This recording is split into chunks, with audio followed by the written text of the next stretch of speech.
Hello everyone! Welcome again to another edition of Storytime with Robbie.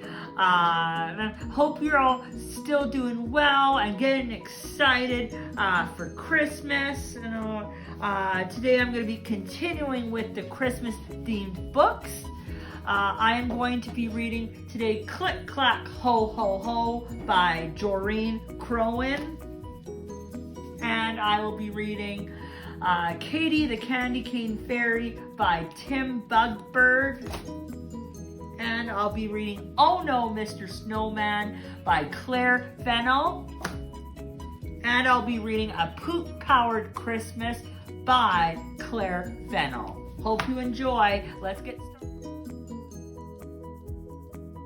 Alrighty everybody, the first story I'm going to read today is Click Clack Ho Ho Ho by Joreen Crowan.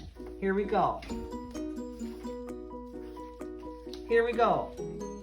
Snow is falling, lights twinkle, a few creatures are stirring. It is Christmas Eve. There is a jingle in the air. Farmer Brown stops to listen. Santa is on his way. There is swooshing up above. Farmer Brown runs to the window. Santa is getting close. There is a pitter-patter on the roof. Farmer Brown hurries off to bed. Santa is almost here. Ho, ho, uh-oh, duck is stuck. The sheep go up to unstuck duck. Ho, ho, uh-oh, the sheep are stuck. The cows go up to unstuck duck. Ho, ho, uh-oh, the cows are stuck. The pigs go up to unstuck duck. Ho, ho, uh-oh, the pigs are stuck. They all go up to unstuck duck. Ho, ho, uh-oh, everyone is stuck. It is Santa's turn to unstuck duck. Ho, ho, oh no. Don't be silly. Santa would never get stuck. Now all around the tree in the lights, warm glow. All the creatures are stirring. Ho, ho, ho. The end. Go. Alrighty, everybody. The second story I'm going to read today is Katie the Candy Cane Fairy by Tim Bugbird. Here we go.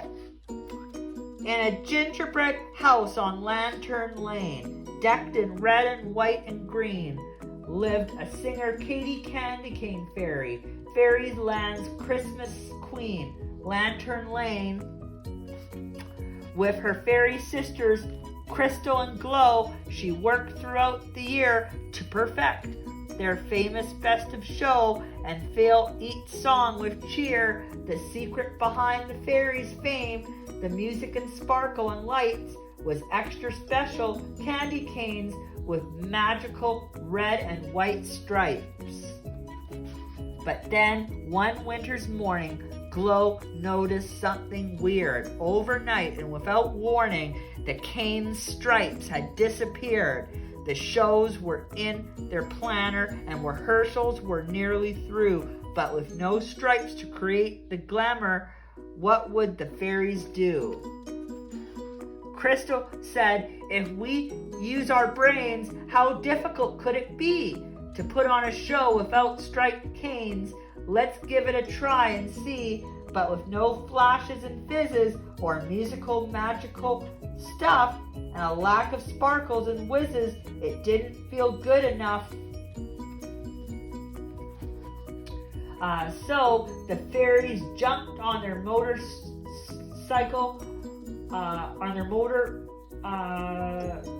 trike and raced to Holly's cane store.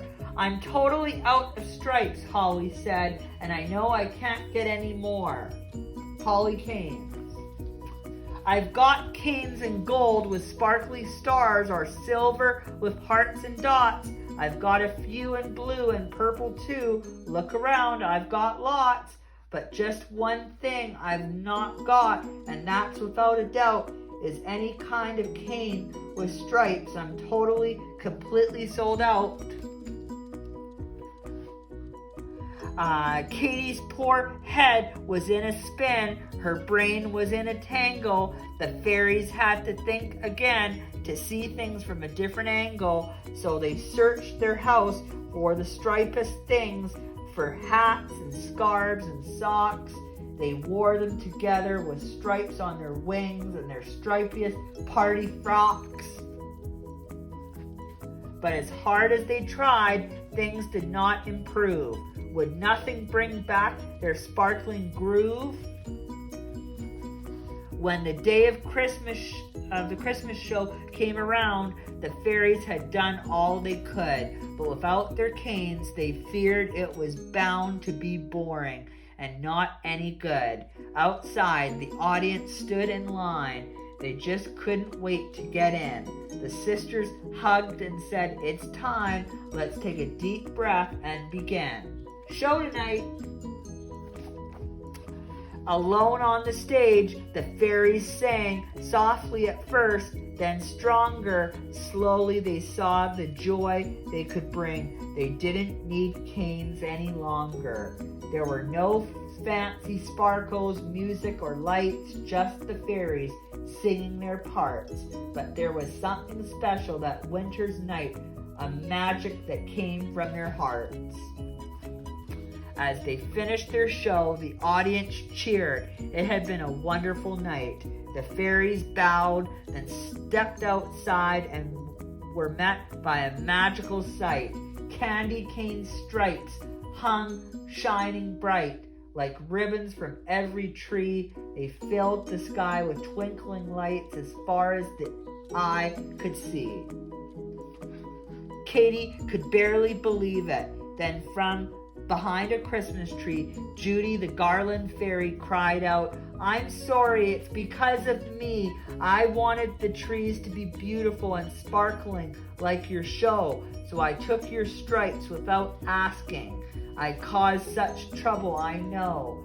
What you did was wrong," said Katie, "but you tried to do a good thing, and tonight we've learned we don't need our canes.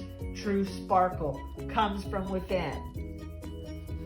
Judy joined her friends in one last song as it started to gently snow. The fairies gathered and sang along. This was the best ever Christmas show. Show tonight.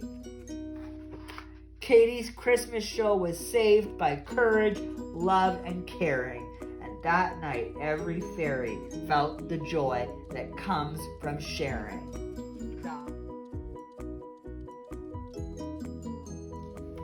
Alrighty, everybody. The third story I'm going to read today is Oh No, Mr. Snowman by Claire Fennell. Here we go. Come on, let's build a snowman, Katie said to me. So we did. We built a snowman and me, and we called him Mr. Snowman. Hello, Mr. Snowman. Hello, Katie. Hello, me. We played with Mr. Snowman all afternoon, Katie and me, and when it got cold, Mom called us in to eat. We ate our food, Katie and me, but something was wrong. The fish sticks were still frozen, the beans were crunchy with frost, and our hot chocolate was really cold. Then we saw him. Can you see him? Frosty, Jell-O, U-Log, ice cream, pudding. Oh no, Mr. Snowman, you can't come in here. We played with Mr. Snowman the next day, Katie and me, and when it got late, Mom called us in for story time, but something was wrong. My book had frozen shut, the sofa was covered in snow, and the room was really, really cold. Then we saw him. Can you see him? Oh no, Mr. Snowman, you can't come in here. Cats are allowed indoors. Snowman aren't. We played with Mr. Snowman the next day, Katie and me, and when we got tired, Mom called us in to have our bath, but something was wrong. Our towels were as hard as wood, there were icebergs in the bathtub, and the water was really, really cold. Then we saw him. Can you see him? Oh no, Mr. Snowman, you can't come in here. We played with Mr. Snowman the next day, Katie and me, and when it got dark, Mom called us in and put us to bed, but something was wrong. My pillow was like a lump of ice. Katie's teddy bear was frozen solid, and we were really, really cold. Then we saw him. Can you see him? Oh no, Mr. Snowman, you can't come in here. The next day, it was Christmas Eve. All of our relatives came to visit, but something was wrong. The ice cream was runny, the jello wasn't set, and everything was really, really hot. The fridge was broken. Then there was a knock at the door. Knock, knock. Who could it be? Oh, yes! Mr. Snowman, you can come in here. Can I help? Mr. Snowman iced all the ice creams and set all the jello. Mr. Snowman made everything snowy. Merry Christmas, Mr. Snowman. Merry Christmas, Katie. Merry Christmas, me. Everyone was really happy that Mr. Snowman had come indoors. You can't catch me. Whoosh! Whoosh! Thank you, Mr. Snowman. Yay! Well, almost everyone. The end. Go! Alrighty, everybody. The fourth story I'm going to read today is A Poop-Powered Christmas by Claire Fennell. Here we go. Ivy the elf didn't like building toys. She thought it was boring and hated the noise. Clatter, whack, bang. So Ivy was given a new job to do, clearing up poop from the big reindeer crew. But poop from the reindeer who flew Santa's sleigh did not seem to act in the typical way.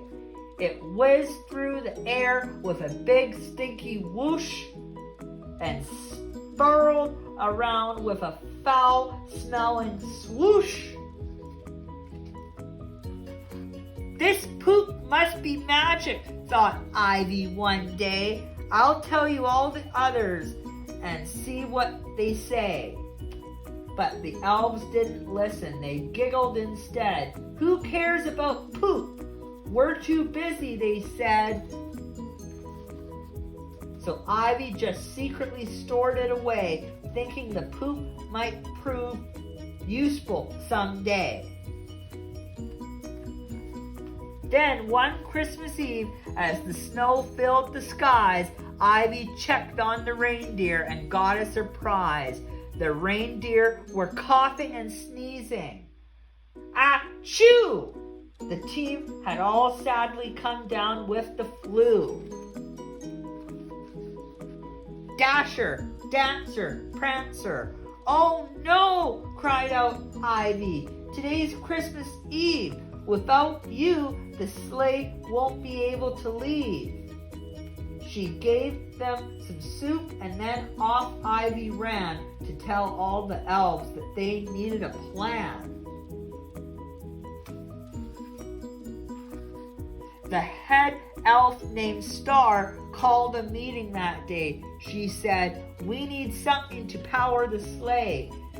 The elves got to work. There was no time to lose. But with no magic reindeer, just what could they use? First, they put sprouts in the sleigh's giant tank. but it didn't start flying. It turned green and stank. Hey, listen! Next, all the elves stuffed the sleigh full of snow. I know, it made nice ice cream, but it still wouldn't go. So the team cried out, candy canes, tinsel, and fudge. But it just made a mess and the sleigh didn't budge. I have an idea. It's simply no use, said the head elf in fear. The sleigh still won't fly, and we're out of ideas. At last, Ivy shouted, hey, listen to me. I think I know something that might hold the key. She led them outside to her secret trap door. She wiped up the hatch, and they watched the poop soar. Reindeer poop floats. Ivy cried out with glee. This magical muck simply must be the key. They filled up the sleigh and then gathered round. With one smelly pop, the elves all high-fived as they shouted, hooray! 3 cheers for Ivy, who saved Christmas Day. That night, they all watched Santa whoosh through the sky as the poop in the tank made the stinky sleigh fly. But Ivy was not with the rest of the crew. The head elf had given her something to do. She was down in the stable and testing to see how much magic power was in the reindeer pee. The end. Alrighty, everybody. Really hope you enjoyed these Christmas themed books today. Thank you so much again for joining me and for watching. It's always a pleasure being with you and reading to you. Please comment on the videos as always and let me know what you think of the pics. I always like to hear your feedback. Have a fabulous rest of your day, and I will see you here on the next edition of Storytime with Robbie. Until then, howdy!